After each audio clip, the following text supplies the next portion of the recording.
Hello friends, आज के इस नए वीडियो में आप लोगों का एक बार फिर से स्वागत है। दोस्तों, अभी एक नया अपडेट आया है। अपडेट है रिपब्लिक डे चीफ गेस्ट को लेकर।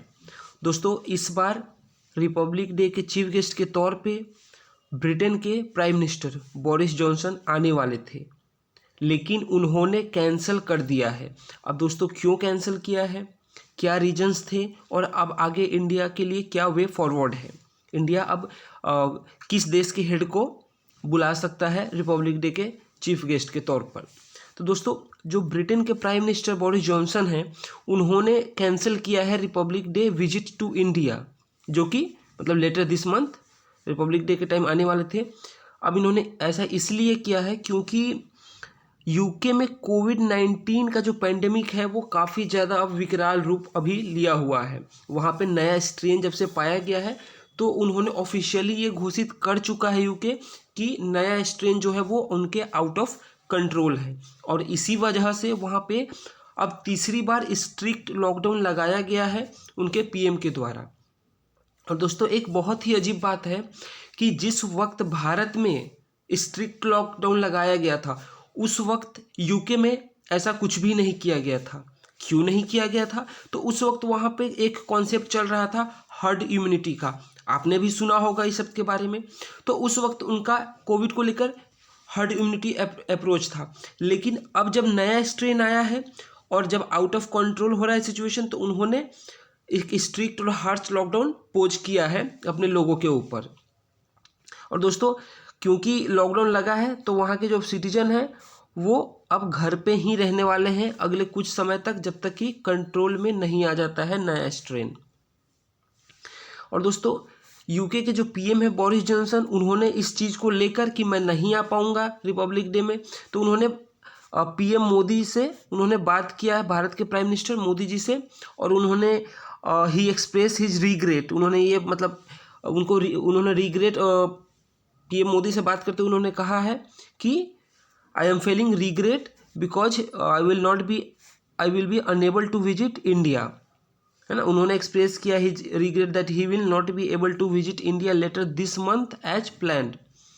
और दोस्तों, क्योंकि वहाँ पे एक नेशनल लॉकडाउन लगाया गया है, बहुत ही हार्श और स्ट्रिक्ट लॉकडाउन लगाया गया है, तो दोस्तों ये मतलब अच्छा नहीं होगा या अच्छा नहीं लगेगा कि वहाँ के लोग जो हैं वो घरों में हैं और उनका पीएम किसी और कंट्री में रिपब्लिक डे के परेड में वो चीफ गेस्ट के तौर पे जा रहा हो और वो उनके सेलिब्रेशन में शामिल हो रहा हो। तो अगर हम बोरिस जॉनसन के नज़रिए से देखें तो उनका ये फैसला अच्छा माना जा सकता है कि वो अपने लोगों के साथ रहना चाहते हैं, और क्योंकि वो एक कंट्री के हेड हैं, सो इस पेंडेमिक के टाइम में उनको कंट्री छोड़कर बाहर जाना और किसी और कंट्री के सेलिब्रेशन में पार्ट लेना उनके लिए एज अ प्राइम मिनिस्टर के पद पे रहते हुए ये स्टेप जो है वो काफ़ी ज़्यादा आप कह सकते हैं कि कंट्रोवर्शियल भी हो जाता अगर वो कैंसिल नहीं करते तो दोस्तों, अब वो नहीं आ रहे हैं तो वो अच्छे से फोकस कर पाएंगे जो वहाँ पे कोरोना वायरस है, किस तरीके से इसको कंट्रोल किया जाए उस पर उनका ध्यान अब ज़्यादा रहेगा। लेकिन दोस्तों, उन्होंने ये भी कहा है, यूके गवर्नमेंट की तरफ से ये स्टेटमेंट आया है कि prime minister Boris Johnson hopes to be able to visit India in the first half of 2021। यानी कि ठीक है, अभी नहीं आ पा रहे हैं वो कोरोना की वजह से, लॉकडाउन की वजह से, लेकिन वो 2021 के फर्स्ट हाफ में जरूर इंडिया को विजिट करेंगे ahead of the G7 summit, जिसमें कि अपने प्राइम मिनिस्टर, हमारे कंट्री के प्राइम मिनिस्टर नरेंद्र मोदी वहाँ पे अटेंड करने वाले हैं G7 summit as a guest. अब दोस्तों, अगर यूके के पीएम जॉनसन, अगर बोरिस जॉनसन आ जाते रिपब्लिक डे के उस पे एज अ चीफ गेस्ट के तौर पे, तो वो 6th लीडर होते फ्रॉम द यूके, यानी कि 6th पीएम होते जो कि chief guest at the Republic day play celebration में आए हो बन के चीफ गेस्ट के तौर पे। इनसे पहले, अब तो ये आ नहीं रहे हैं, लेकिन जो लास्ट ब्रिटिश पीएम या लास्ट ब्रिटिश लीडर जो आए थे एज अ गेस्ट वो थे जॉन मेयर, जो कि 1993 में आए थे। यानी कि अगर बोरिस जॉनसन आते तो वो छठे यूके के लीडर या पीएम हो जाते जो कि भारत में एज अ चीफ गेस्ट आते रिपब्लिक डे के परेड में, बट वो अब नहीं आ पा रहे हैं। और लास्ट बार अभी 1993 में जॉन मेयर आए थे एज अ ब्रिटिश लीडर। अब दोस्तों क्यों मतलब हम इनवाइट करते हैं, हम इंडियन जो हैं वो फॉरेन लीडर को क्यों इनवाइट करते हैं रिपब्लिक डे में? तो दोस्तों इसका क्या पर्पस है? तो इसका मेन पर्पस है, the main purpose of inviting a foreign leader is to boost the bilateral relation and to show the diversity and prosperity of the Indian culture. यानी कि जब हम किसी एक फॉरेन लीडर को हम इनवाइट करते हैं कि आप आइए हमारे कंट्री में एज ए चीफ गेस्ट के तौर पे, जब हम उनको बुलाते हैं तो दोस्तों ऐसा नहीं होता है कि वो जस्ट परेड देखने ही आते हैं या हमारे सेलिब्रेशन में वो पार्ट लेने आते हैं और मतलब मौज मस्ती करने आते हैं, ऐसा नहीं है। जब वो आते हैं तो दोनों देशों के बीच में कई एग्रीमेंट साइन होते हैं, बहुत से जो आप कह सकते हैं कि जो पुराने एग्रीमेंट जो साइन नहीं हो पा रहे हैं तो वो एग्रीमेंट साइन होते हैं, नए एग्रीमेंट का नींव रखा जाता है जो कि आने वाले टाइम में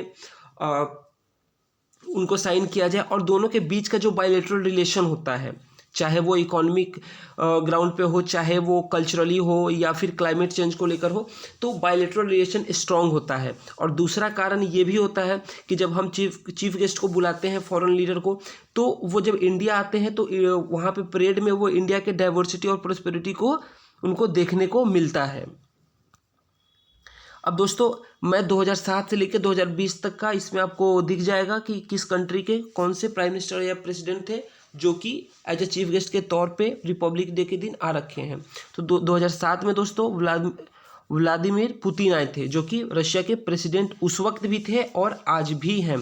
2008 में आप देख सकते हैं कि फ्रांस के प्रेसिडेंट आए थे, 9 में कजाकिस्तान के प्रेसिडेंट आए थे, 2010 में रिपब्लिक ऑफ कोरिया के प्रेसिडेंट आए थे, 2011 में प्रेसिडेंट ऑफ इंडोनेशिया सुशीलो बांगबांग उदियानो, 2012 में यिंगलिक शिनावात्रा जो कि प्राइम मिनिस्टर थी थाईलैंड की उस वक्त की, वो आई थी।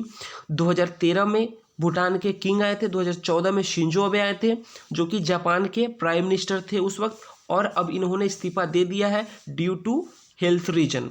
तो दोस्तों जापान के नए प्राइम मिनिस्टर अभी कुछ महीनों पहले ही बने हैं, उनका क्या नाम है आप कमेंट करके बताइए। 2015 में Barack Obama president of United State ये आए थे चीफ गेस्ट के तौर पे। 2016 में फ्रांस के प्रेसिडेंट फ्रांसिस होलैंडे आए थे। 2017 में यूएई के crown prince Mohammed bin Zayed as a chief guest आए थे भारत में।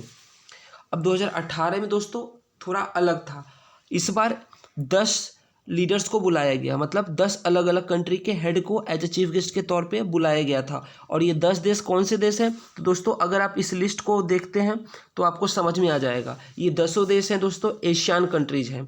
अब एशियन कंट्रीज, एशियन का फुल फॉर्म क्या होता है? मैं दोस्तों यहाँ पे मैं बात कर रहा हूँ ASEAN, एशियन की बात नहीं कर रहा हूँ। तो एशियन कंट्रीज हम इनको कहते हैं, इनके हेड आए थे चीफ गेस्ट के तौर पे। अब दोस्तों एक क्वेश्चन है आप लोगों के लिए कि एशियन एक ऑर्गेनाइजेशन है तो इसका हेडक्वार्टर कहाँ पे है और एशियन का फॉर्मेशन कब हुआ था, एशियन को कब फाउंड किया गया था? और दोस्तों इसका आंसर अगर आपको पता है तो आप कमेंट कीजिए, और अगर आपको नहीं पता है तो दोस्तों international organisation and their headquarter, इस पे मैंने एक अभी वीडियो अपलोड किया है, लास्ट वीडियो इसी टॉपिक पे अपलोड हुआ है, तो आप उस वीडियो को जाकर देख सकते हैं और वहाँ से आपको आंसर मिल जाएगा। तो दोस्तों आप उस वीडियो को जाकर देखिए, डिस्क्रिप्शन आपको लिंक में दिया हुआ है। 2019 में साउथ अफ्रीका के प्रेसिडेंट साइरिल रामफोसा आए हुए थे, और 2020 में जेयर बोल्सोनारो जो कि ब्राज़ील के प्रेसिडेंट थे। अब दोस्तों ये दोनों कंट्री जो है वो ब्रिक्स के पार्ट है, south Africa and Brazil, BRICS। अब ब्रिक्स का भी कब फॉर्मेशन हुआ था और इसमें कितने कंट्री हैं, उनके नाम आप बताइए। अब दोस्तों लास्ट एक क्वेश्चन है कि अब बोरिस जॉनसन तो चीफ गेस्ट के तौर पे नहीं आ रहे हैं, तो दोस्तों आपके विचार में किस कंट्री के हेड को अब बुलाना चाहिए एज अ चीफ गेस्ट? अब दोस्तों इंडिया के पास बहुत से ऑप्शन नहीं है और ना ही टाइम उतना बचा हुआ है, लेकिन फिर भी अगर हम कुछ ऑप्शंस की बात करें तो दोस्तों ऑस्ट्रेलिया के PM स्कॉट मॉरिसन को भी इंडिया इनवाइट चाहे तो कर सकता है। जापान के जो नए PM बने हैं उन्हें भी किया जा सकता है इनवाइट चीफ गेस्ट के तौर पे। अब दोस्तों एक ऑप्शन कनाडा भी है, लेकिन हाल फिलहाल में कनाडा के जो वहाँ के लीडर हैं, हेड है उनका, इंडिया में जो फार्मर के प्रोटेस्ट चल रहा है उसको लेकर उन्होंने काफ़ी ज़्यादा एंटी इंडिया स्टेटमेंट दिया है। तो दोस्तों ये ऑप्शन आप अभी के लिए तो हटा के ही चलिए। रशिया, व्लादिमीर पुतिन आए थे 2007 में, तो हाल फिलहाल में रशिया के साथ भी उतने अच्छे रिलेशन नहीं है कि उनको इनवाइट किया जाए और वो आ जाए। और अभी इंडिया और रशिया का तो समिट भी होना था, तो वो भी पोस्टपोन कर दिया गया है। अब दोस्तों चाइना, तो चाइना से मतलब अच्छे रिलेशन अभी नहीं है, तो शी जिनपिंग को तो इनवाइट किया ही नहीं जा सकता है। पाकिस्तान भी हमारे लिए ऑप्शन नहीं है। इधर एशियन कंट्रीज़ को तो हमने 2018 में ही इनवाइट किया था। तो दोस्तों या तो गल्फ़ कंट्रीज़ में से किसी कंट्री के हेड को इनवाइट किया जा सकता है, या फिर भूटान, बांग्लादेश, इन कंट्रीज़ में से किसी को इनवाइट किया जा सकता है।